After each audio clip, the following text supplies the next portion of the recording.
Ibang balita, sa susunod na buwan na ibibigay ang mid-year bonus ng mga empleyado ng gobyerno at may live report si Lay Alves. Lay?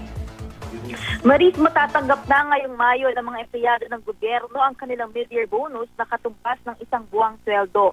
Makukuha ito ng free ng halos 1 milyong government employees, kapwa civilian at military personnel na 80% ng kabuang government workforce.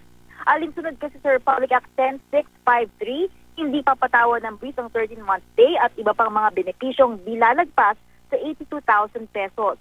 Para makakuha ng mid-year bonus, dapat ay nagtrabaho ang kawani ng nababa sa 4 na buwan mula July 1, 2015 hanggang May 15, 2016 at nakakuha ng di bababa sa satisfactory rating. 31 billion pesos ang inilaan ng gobyerno para sa mid-year bonus. Pinirmahan ni Pangulong Aquino ang executive order para rito noong Pebrero. Matatanggap ng government employees ang kanilang mid-year bonus pagkatapos ng Mayo 15. Mga GOCC o government-owned and controlled corporations naman, nasa diskresyon ng board ang pagibigay ng bonus. Pwede raw na mas mababa sa isang buwang sahod ng bonus basta't uniform percentage na sahod ang ibibigay sa lahat. Ganito rin sa mga local government units. Maris? Maraming salamat, Lay Alves.